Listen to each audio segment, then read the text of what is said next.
How many snaps did they run in the 14 personnel? That's only for us. 100% of the snaps.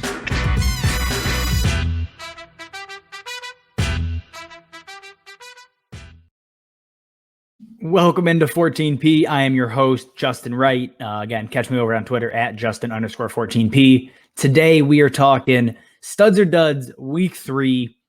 Before we get into that, let's recap how week 2 went. It was a mixed bag, relative to week 1. Week 1, 3 of 4, great week. Week 2, though, we had Courtland Sutton as a stud. Like I said, he was a top 15 wide receiver, finished top 5. Great. We had Corey Davis pegged as a hard sit, just all-out fade. He finished 2 catches, 8 yards. Those are the 2 wins. Mike Davis finished as a top 20 running back. Again, I said he was going to be a dud. He was not going to work out.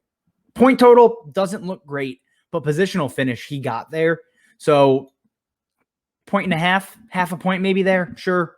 And then Justin Herbert, we said was a stud in a cake matchup with Dallas, supposed to bounce back. It didn't happen. The plays were made. The refs did not let them stand. That's what I'm taking away from this game. If I have Herbert, still don't panic. He's going to be fine. It's a really undisciplined team. We saw it in week 2. It was tough. The refs were bad. Everybody was bad. Justin Herbert should have got there for fantasy. He didn't. The difference is, what would have been a top 10 week, he finishes outside the top 15 again.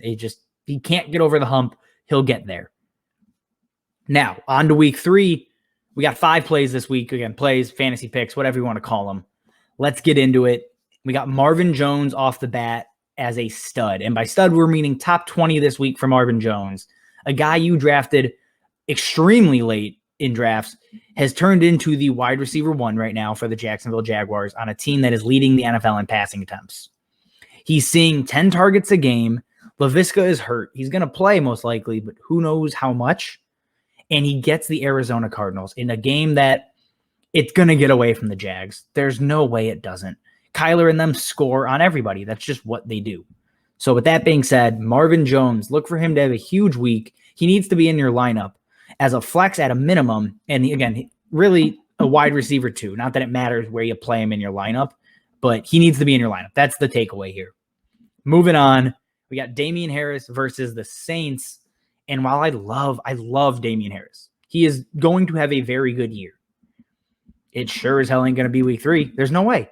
The Saints right now, 2 games, 2.8 yards a carry for the Packers, 2.7 yards a carry for the Panthers. And you're thinking, well, yards per carry doesn't really matter.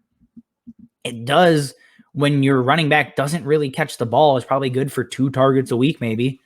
Damien Harris is going to struggle.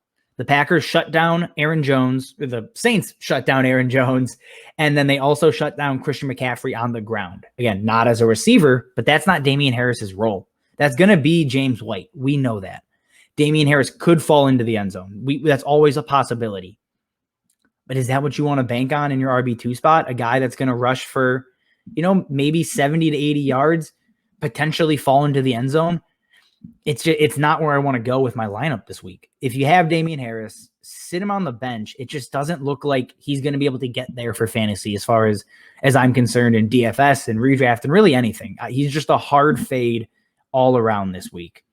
And speaking of fades, the wonder boy currently, Derek Carr, who has taken down the Ravens, the Steelers in back-to-back weeks.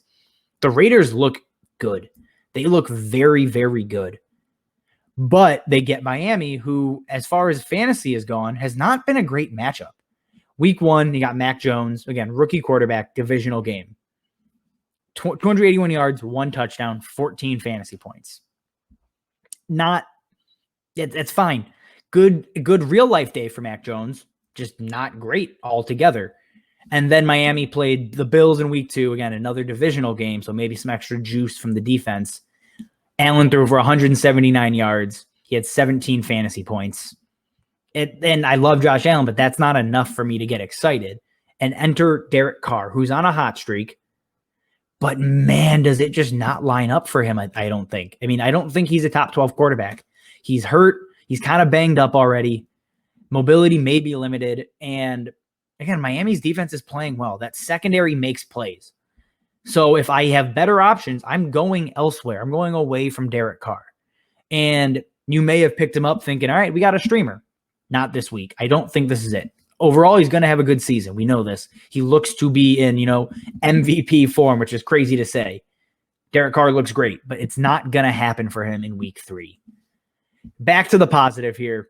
Coming off of a huge game, huge again, just under 20 points, huge for Najee Harris, the biggest of his career in 2 weeks. He comes in as a stud for me versus the Bengals. Deontay Johnson is banged up, which means there's going to be receiving work to be had. Is it all going to go to James Washington and Claypool and Juju? No, probably not.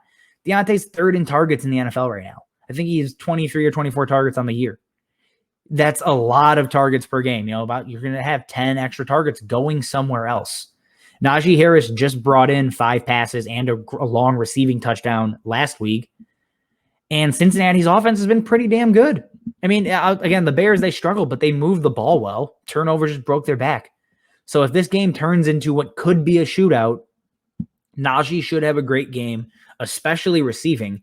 And the Bengals run D isn't anything special. It's just there. It's not a matchup I'm avoiding. Najee could run for, 75 and catch 50 and go for a touchdown this week. He carries top 5 upside against the Bengals. Not that you were sitting him, but this is just another reassurance that, Najee is that dude that you drafted. He's going to be a top 12 running back again this week. Give him back-to-back weeks inside the top 12. And to close it out here, we have a Rams wide receiver, but it's not Cooper Kupp. That's a little bit too obvious, I feel like. At this point, Cooper Kupp's the wide receiver 1 in fantasy. He's a freak. The forgotten man has become Robert Woods. Back-to-back weeks, 12 points. He's been fine. I guess you could call it fine. But when you look at the matchup, Tampa Bay, on paper, you hear Tampa, that's terrifying. They've given up over 700 receiving yards through 2 weeks against Dallas and Atlanta. They score in bunches, which means other teams have to come from behind. They have to throw the ball. So look for this game to really, again, be a shootout. You're looking for just high volume passing. And while Robert Woods hasn't gotten it done for fantasy, week 1 was weird. 4 targets, 2 drives killed by long touchdowns, and quote unquote killed for fantasy. But it's just not going to be that type of game. We saw it in week 2 when they actually have to methodically move the ball. Robert Woods had a 30% target share. That's crazy. That is exactly what you want from your wide receiver. If you have him, I'm not sitting him. I am playing him against Tampa. Look for him to be a top 20 wide receiver and, return that value where you drafted him. So again, he may be an obvious, stud, quote unquote there, but this is throwing my weight behind a guy that should not be sitting after 2 down performances. That's it. Remember, guys, if you want to subscribe to the YouTube channel, we're going to hit the bell, subscribe, comment. Let me know what you think I got right, what you think I got wrong. If you have questions, throw them in the comments as well, and we'll get to them throughout the week. Thanks for listening, guys, and we will see you next time. How many snaps did they run in the 14 personnel? That's only for us. 100% of the snaps.